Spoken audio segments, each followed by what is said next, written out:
Hello guys, I hope आप सब बहुत अच्छे होंगे। Let's begin with our today current affair session. ठीक है।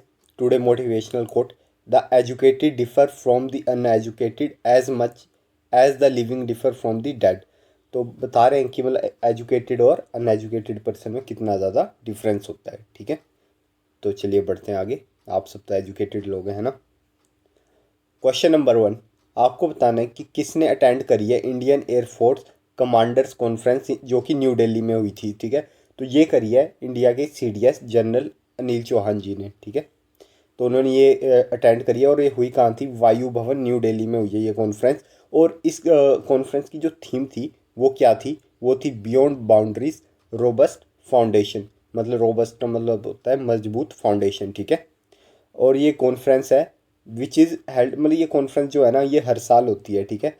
और इन्वॉल्व करती है डिस्कशन, मतलब कि पिछले साल क्या हुआ और आगे फ्यूचर में क्या होगा, जो पूरा प्लानिंग वगैरह करते हैं इस कॉन्फ्रेंस में। ठीक है, आप ये देख सकते हैं। ठीक है। Question number 2, national civil services day कब सेलिब्रेट किया जाता है? तो आपका नेशनल सिविल सर्विसेज डे हर साल 21 अप्रैल को मनाया जाता है। ठीक है।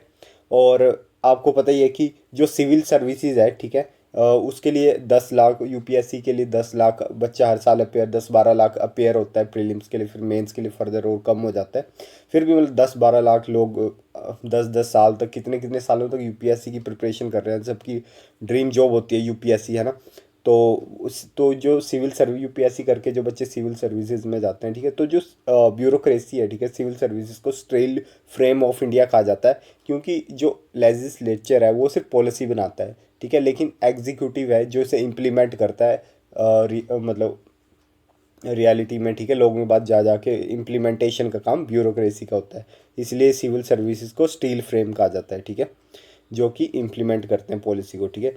और थीम क्या थी इस बार सिविल सर्विसेज डे 2023 की? तो इस बार की थीम थी विकसित भारत। ठीक है। तो इस बार की थीम याद रखिएगा, विकसित भारत थीम थी। ठीक है। नेशनल सिविल सर्विसेज डे सबसे पहले ऑब्जर्व किया गया था 21 अप्रैल 2006 को। तो इतनी चीज़ आपको ध्यान रखनी है। आपको बताना है कि कौन सी इंडियन सिटी में intercontinental football tournament organise हो रहा है। तो ये हो रहा है आपका भुवनेश्वर में। ठीक है। इंटर कॉन्टिनेंटल फुटबॉल टूर्नामेंट, इसमें 4 टीम पार्टिसिपेट करने वाली है। एक तो इंडिया ही है, और इंडिया के अलावा है लेबनान, मंगोलिया और वैनतू। ठीक है। और इंडिया, ये 4 कंट्री है। तो इंटर कॉन्टिनेंटल फुटबॉल टूर्नामेंट है। ठीक है। जो कि भुवनेश्वर में हो रहा है, होगा। ठीक है। और ये थर्ड एडिशन है, पहले 2 एडिशन हो चुके हैं। एक मुंबई में हुआ था, एक अहमदाबाद में हुआ था। ठीक है। और अभी हो रहा है भुवनेश्वर में होगा। ठीक है। और भुवनेश्वर आपको बता दूं कि फीफा अंडर 17 वर्ल्ड कप का भी वेन्यू वहीं पे था। ठीक है। आपको बताना है इंडियन आर्मी ने कौन सी यूनिवर्सिटी के साथ MOU memorandum of understanding sign किया है कि वो अब जो इंडियन आर्मी के पर्सनल्स है उन्हें चाइनीज़ लैंग्वेज सिखाएंगे। ठीक है। तो इंडियन आर्मी के जो पर्सनल है उन्हें चाइनीज़ लैंग्वेज सिखाने के लिए ये एमओ किया है इंडियन आर्मी ने तेजपुर यूनिवर्सिटी, जो कि आपकी असम में है। ठीक है। तो उनके साथ ये एमओयू साइन किया है। ठीक है। बस इसका एम यही है ताकि मतलब इम्प्रूव की जाए जो आर्मी के कम्युनिकेशन है और ऑपरेशन कैपेबिलिटी, क्योंकि बहुत ज़रूरी है। इंडिया की इतनी लंबी बॉर्डर लगती है चाइना के साथ। ठीक है। तो हमें भी अगर स्पाई करने के लिए, वैसे भी कम्युनिकेशन करने के लिए बहुत ज़रूरी है कि इंडियन आर्मी के सोल्जर्स को चाइनीज़ आती हो थोड़ी बहुत, तो ताकि वो कम्युनिकेट कर सके या समझ सके। ठीक है। तो ये काफ़ी इंपॉर्टेंट है। ठीक है। और इसमें क्या होगा, मतलब इसमें बहुत बेसिक से लेके एडवांस लेवल की चाइनीज़ सिखाई जाएगी, लिसनिंग, ठीक है, स्पीकिंग, रीडिंग, राइटिंग, सब कुछ सिखाया जाएगा आर्मी पर्सनल्स को। तो एक अच्छा मूव है। ठीक है।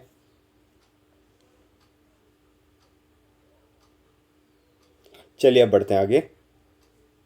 क्वेश्चन नंबर 5, यूएसए के जो प्रेसिडेंट है, ठीक है, उन्होंने अनाउंस करा है 36 सिक्योरिटी पैकेज। ठीक है। तो अभी तक 35 दे चुके हैं। ये 36 सिक्योरिटी पैकेज है जो एज ए मिलिट्री एड दे रहे हैं यूएसए के प्रेसिडेंट यूक्रेन को। ठीक है। तो आपको बताना इस पर कितने मिलियन डॉलर की एड दी है? तो इस बार दिया 325 मिलियन डॉलर्स। ठीक है। सेम ही हो गया है वैसे ये, चलो कोई बात नहीं, 325 मिलियन डॉलर्स। तो यूएसए के प्रेसिडेंट है जो बाइडेन, तो उन्होंने ये 36 ग्रांट दी है यूक्रेन को। ठीक है। और अभी तक अगर हम टोटल एड की बात कर लें तो टोटल एड यूएसए दे चुका है यूक्रेन को, वो है 35.4 बिलियन। बहुत ज़्यादा होता है, ठीक है। इतना अगर उन्हें डेवलपमेंट के लिए दिया होता तो शायद वो ना होता, ठीक है। एक तरह से देखा जाए तो इस वॉर को यूएसए खुद ही फंड कर रहा है और वॉर बढ़ा रहा है, ठीक है। अगर यूएसए फंड नहीं देता तो शायद ये वॉर कब की रुक भी चुकी होती, क्योंकि उनका सपोर्ट नहीं होता या बाकी कंट्रियाँ, तो शायद वो नेगोशिएशन कर पाते। बट यूएसए फंड कर रहा है, ठीक है। और यूक्रेन, इससे क्या हो रहा है, सिर्फ आम लोग दोनों साइड सफ़र हो रहे हैं, चाहे रशिया हो चाहे यूक्रेन हो। सफ़र सिर्फ आम लोग हो रहे हैं, ठीक है। वहाँ के लीडर्स को कोई फ़र्क नहीं पड़ता।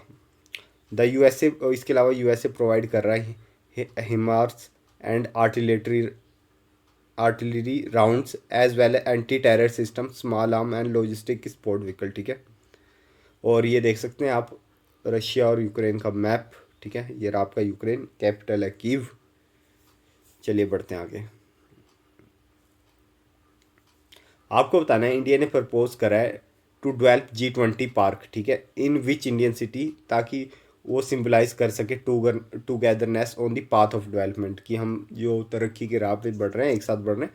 तो ये पार्क इंडिया बनाने जा रहा है न्यू दिल्ली में, ठीक है। और G20 पार्क होगा इसका नाम, G20 पार्क इन न्यू दिल्ली, ठीक है। और ये बताएगा जो भी मतलब sculpture depicting national animal and birds of G20 country made with the waste to wonder concept, तो ठीक है, जो भी वेस्ट चीज़ों से बनाया जाता है वो उस चीज़ों से डेवलप करेंगे। और जितने भी G20 मेंबर्स हैं उन सब के मतलब नेशनल एनिमल्स वगैरह दिखाए जाएंगे, जैसे इंडिया का पीकॉक दिखाया जाएगा, अमेरिका का बाइसन, ठीक है, ब्राज़ील का जैगवार, ठीक है, और रेड क्राउन क्रेन चाइना का, ठीक है, कोरियन का मैगपाई, ऑस्ट्रेलिया का एमू, ठीक है, कनाडा का ग्रेजे, रशिया का ब्राउन बियर, मैक्सिकन का गोल्ड ईगल। तो ऐसे इन सब G20 कंट्री के नेशनल एनिमल्स, उनके स्कल्पचर वगैरह शोकेस किए जाएंगे, ठीक है। तो आई होप आज आपको इतनी सारी कंट्रीज़ के नाम पता चले गए होंगे, ठीक है, उनके नेशनल एनिमल्स के। चलिए बढ़ते हैं आगे।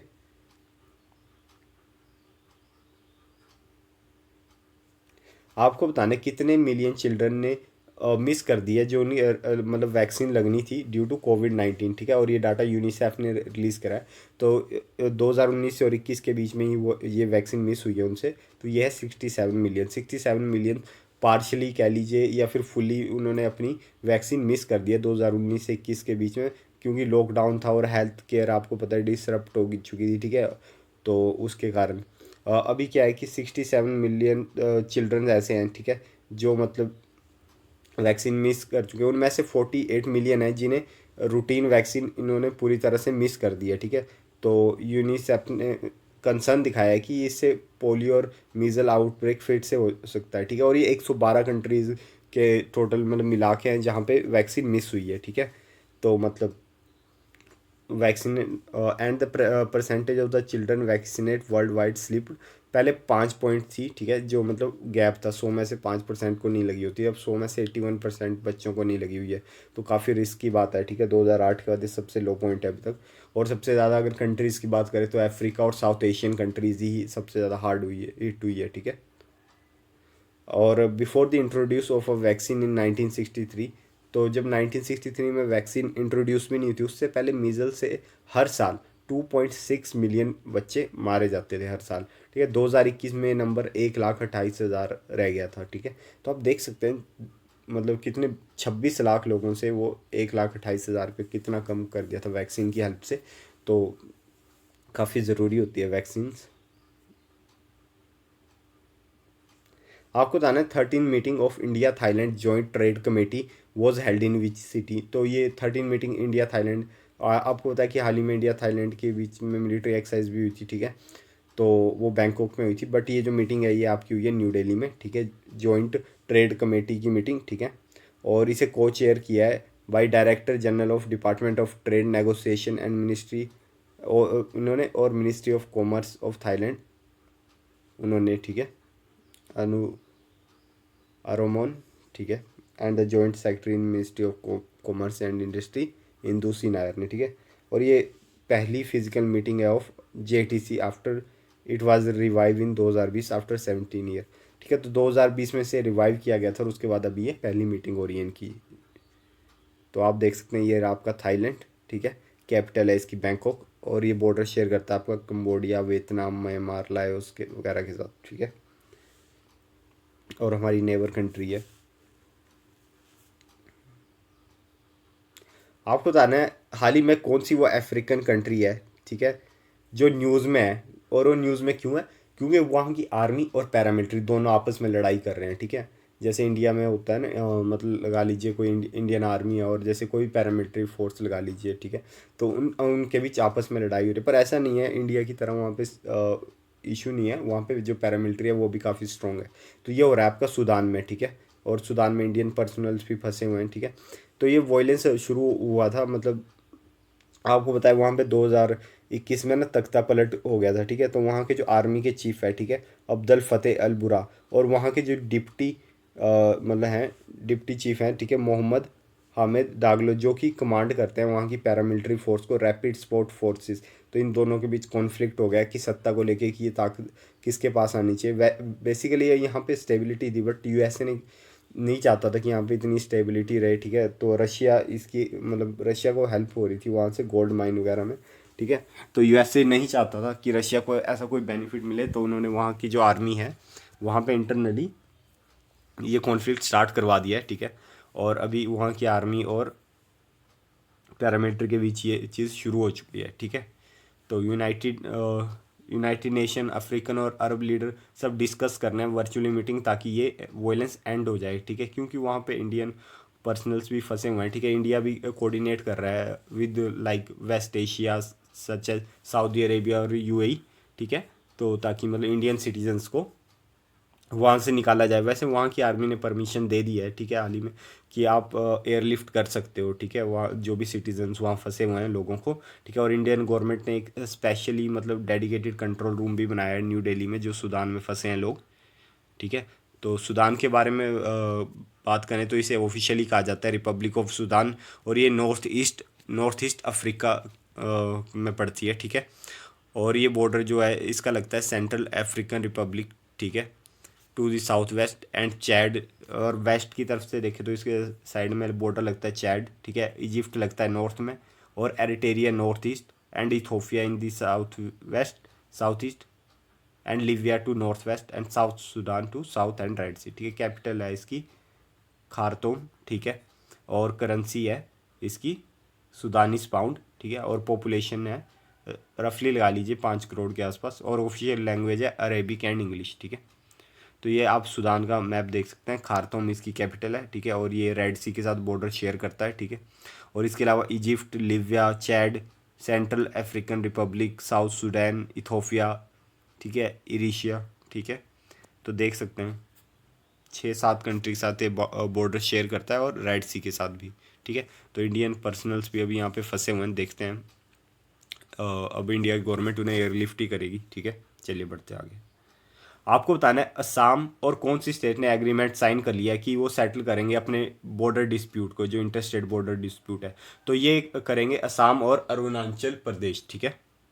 The government of Assam and Arunachal Pradesh ने एग्रीमेंट साइन कर दिया settlement of inter state border dispute between two state. इन दोनों स्टेट के बीच जो भी बॉर्डर डिस्प्यूट था अब इसे वो रिजोल्व कर लेंगे, ठीक है। और ये इंपॉर्टेंट एग्रीमेंट है काफ़ी, जो कि chief minister of Assam Hemant विश्वा शर्मा और अरुणाचल प्रदेश के चीफ मिनिस्टर पेमा खांडू दोनों के बीच हुआ है, ठीक है। और उन प्रेजेंस किसकी प्रेजेंस में? Union home minister Amit Shah ji की प्रेजेंस में। और ये मतलब कहाँ पे प्रेजेंट थे? न्यू दिल्ली में, ठीक है। और इस एग्रीमेंट के अंडर दोनों स्टेट ने कहा है कि जो डिस्प्यूट है relating 123 villages along with border, जो बॉर्डर के साथ 123 विलेज लगते हैं, उनका जो डिस्प्यूट है अब उसे ख़त्म किया कर दिया जाएगा, ठीक है। और जो जो भी मतलब और वो मतलब कैसे होगा वो सब हिस्टोरिकल पर्सपेक्टिव देखा जाएगा, डेमोग्राफिक प्रोफाइल, एडमिनिस्ट्रेटिव कन्वीनियंस देखी जाएगी, proximity to the border and aspiration of the resident, जो लोगों की एस्पिरेशन क्या है, ठीक है, लोग क्या चाहते हैं। तो वो सब देख के ये मतलब ओवरऑल डिस्प्यूट रिजोल्व करा जाएगा, ठीक है। और बहुत जो स्टेट गवर्नमेंट है वो एग्री होगी है कि ये एग्रीमेंट फाइनल होगा, इसके बाद कोई भी डिस्प्यूट राइज नहीं किया जाएगा दोनों स्टेट में से किसी भी विलेज के लिए, ठीक है।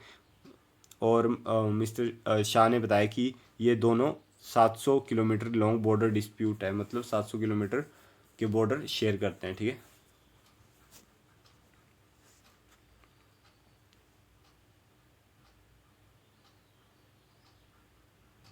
आपको बताना है डिप्टी प्राइम मिनिस्टर, ठीक है, डोमिनिक राब, इन्होंने रिज़ाइन कर लिया है अपनी पोस्ट से। तो ये कौन सी कंट्री के डिप्टी प्राइम मिनिस्टर थे?